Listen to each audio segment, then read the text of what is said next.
He's the popular Mike Florio from Pro Football Talk, kind enough to join us as we talk about some of the events that have happened, will happen here. Where do you want to start, Mike, with the news from the NFL?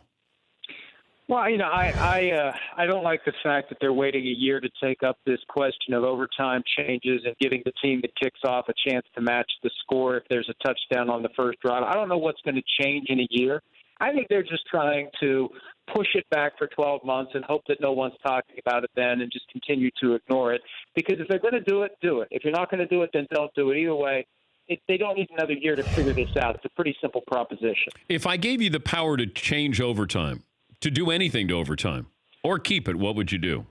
I love what the XFL is planning to do, Dan. It's the two-point conversion shootout with 44 guys on the field, 22 at each end, back and forth like the end of a soccer or hockey game, where you take 3, 4, 5 cracks out at each, and you let it be resolved that way. It's quick, it's efficient, and it's ultimately fair. So just whoever got so if you got a two-point conversion, then I got a two-point conversion. Then we just keep going back and forth? You do what the XFL is going to do. They're going to do 3 rounds each, and if there's a turnover, it's 1 point for the defense. So that's a way to maybe help break the tie. And I guess if it's still tied after 3 rounds, it's just a tie. And then in a postseason game, it would keep going. But how compelling would that be to have 44 guys on the field, 22 at each end, just back and forth 2-point conversions, do it 3 rounds, and see if you break the tie. The pardon, I always say pardon. It's the pass interference rule, and they keep tweaking with it. Now, the final 2 minutes and, a coach's challenge. Are these coach's challenge specific for the 2 minutes, the final 2 minutes of the first half and the game, that you can use that challenge, or do I have to keep a challenge in my pocket from, the previous time in the game? No, I think you got to hold it. You got to be ready. You have to have a timeout ready. You have to have a coach's challenge ready. And I think that's going to be a flaw in all this because a Rams-Saints outcome could happen. And if you don't have a red flag left, or if you don't have a timeout left to lose if you're wrong, there's nothing you can do about it. And I understand why they're doing this because it's very easy to trigger an automatic replay review. There has to be clear and obvious evidence that the ruling on the field was correct to avoid an automatic review. With pass interference, there's always pushing and shoving and jostling, and you can have a situation where there's a full-blown Al-Riveron replay review 5 times in the final 2 minutes of a half, because on every completion you have to look and see, was there possibly pass interference? But it's taking a situation that was a bad solution. It's making it more complicated, Dan. I keep banging on the sky judge, video official, whatever they want to call it, yep. An 8th official who is there to just break glass in the event of emergency and say, guys, you really blew it. Throw a flag, pick a flag up, do whatever. Pass interference does not need to be subject to replay review. That is too big of a solution to a very narrow problem. The problem is every once in a while the officials are just going to blow it, and they need to have a fallback who can quickly fix it before you get into the discussion of replay review. And the Hail Mary, you're not going to be able to review the Hail Mary, or you can't challenge that. Now how often do they throw a flag on a Hail Mary? It feels like there's pass interference on every Hail Mary. How often is it flagged? Well, it's very rarely flagged. The only blatant pass interference I remember is the one that wasn't flagged, the Hail Mary from 2012 that ended the lockout of the officials when Golden Tate just blatantly shoved a Packer from behind and caught the pass to win the game. Here's the problem with the Hail Mary. They don't want the game to be over, and then we have to wait 3 or 4 minutes for Al-Riveron to see whether or not there was pass interference. And every coach who has a red flag left, what the heck, throw it out there. It's the Hail Mary to the Hail Mary. Maybe I get lucky and they see pass interference. They don't want games to end that way. But how do you avoid it, Dan? Here's what's going to happen. They're going to come up with some sort of a definition of what a Hail Mary is. Certain yardage, certain time left on the clock, certain number of guys in the end zone. And then Bill Belichick's going to come up with a way to coach his way around it. And you're going to have different strategies for You're going to have different strategies for avoiding that situation. I mean, think about it. If the rule is it's the 40-yard line or out with 10 seconds or less left on the clock. If you're on the 40 with 10 seconds left, you throw a quick out 2 yards, so the final throw to the end zone is potentially subject to replay review. Do we really want to be thinking about those issues as the game is coming to a conclusion? So I don't think any of it's practical, and it makes me feel even more strongly that next year at this time, the right way to go add a member of the officiating crew, let that person see what we see at home, and bridge the gap between what the officials see on the field and what the rest of us see in HD 1080, and we know when they blow it, and that official needs to tell the referee, you've blown it, fix it, and then move forward quickly. He's Mike Florio from Pro Football Talk Live and ProFootballTalk.com, NBC Sports. The situation with the Cowboys with Dak Prescott, I don't know if you pointed this out, but I read some things with Dak Prescott that we look at his contract and, they're going to have to pay him $30 million a year. But in 3 years, $30 million, he's going to be the 10th highest paid quarterback. It's just his turn, next man up.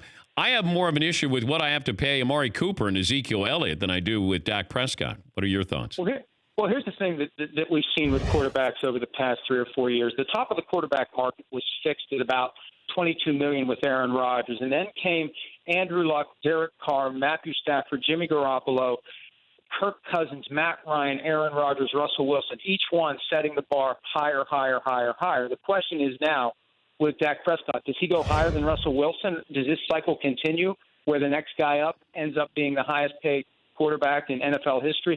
At some point, somebody's got to fall under that. But you're right. As time goes by, the salary cap keeps going up. TV money keeps going up. Look, I'm not a big fan of doing a long-term deal right now. I would try to find a way to do something short-term because the money is going to continue to explode. The new TV deals, the new CBA, all the money the NFL figures out how to make from legalized gambling. And you could find yourself in a position where you're quickly at the middle of the pack or the back of the pack as these dollars over the next 3 or 4 years skyrocket. And I think Russell Wilson should have done a shorter-term deal. I've seen a lot of these contracts now. You do a 6-year deal now, the world is going to be dramatically different in the NFL in 3 years. And I think that if Dak Prescott does anything, he should try to do a short-term extension so he can be back at the trough again when we see, the salary cap at $250 million a year instead of $180 million a year. Are you a Dak Prescott guy? I was very impressed with what he did in the postseason, Dan, especially the loss to the Rams, because usually the Cowboys have to have Ezekiel Elliott hitting on all cylinders for Dak Prescott to have a good game. Elliott was shut down by the Rams, and Prescott still had a good game. And that, to me, tells me there's a lot of promise there. And it may be if the Cowboys decide to kick the can by a year, they're going to regret it, because I think there's enough to believe that Dak Prescott's on the verge, entering year 4, to becoming a guy who doesn't need to have a running game to have a great performance, on any given Sunday, Monday, or Thursday. If you were going to give out these franchise contracts, would you be willing to give it to Dak Prescott or Jared Goff first? Oh, Dak Prescott without question. Okay. I'm very skeptical about Jared Goff, and I would not be surprised if he doesn't get a second contract with the Rams. You'd be surprised if he does get one? I'd be surprised if he doesn't. No, I wouldn't be surprised if he doesn't. I got to get all my negatives lined up there. Yeah, I think there's a chance that Sean McVay at some point is going to find his own guy. Remember, he inherited Jared Goff, and there may be somebody out there that McVay is eyeing at some point to come in and be that long-term guy. Because you got to ask yourself, am I willing to commit $35 million a year to Jared Goff, or could I find a younger guy who I get a lot cheaper and put pieces around him? That's the biggest problem now. You have those early years with a young quarterback where he's dirt cheap under the rookie wage scale, and then you have to ask yourself, do we pay huge money? Eventually somebody's going to say, we're just not going to pay the huge money, we'll go find somebody else. Is the Combine going to stay in Indianapolis? I know that we're moving the draft around, and it's been quite successful, but what about the Combine? It's just a matter of time before the Combine leaves, Dan. I mean, it's staying for one more year beyond 2020. I think 2022 at the earliest, maybe a year or two after that, they're going to turn this thing into a traveling road show, and eventually they're going to be doing these workouts before a stadium full of fans. They're going to be making millions of dollars off of it. It's going to be just like the draft. And I got no problem with it in theory. The NFL's found a way to generate real revenue during the 7 months they're not playing football games. But the Combine is going to be L.A., Dallas, wherever, and they're going to make a ton of money off of it just like they are with the draft. We had Chris Long, the former NFL player, on yesterday, created a little bit of a stir where he said that he smoked marijuana regularly when he was playing.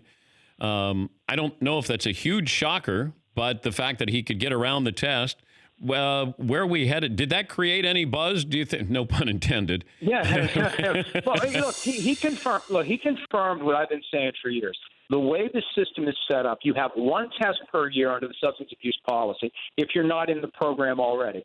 You just have to shut down smoking middle of March, wait until you do your one test per year. The window opens 4/20, coincidentally. And then once you have that one test, you're good to go. So, and Chris Long made a great point, Dan.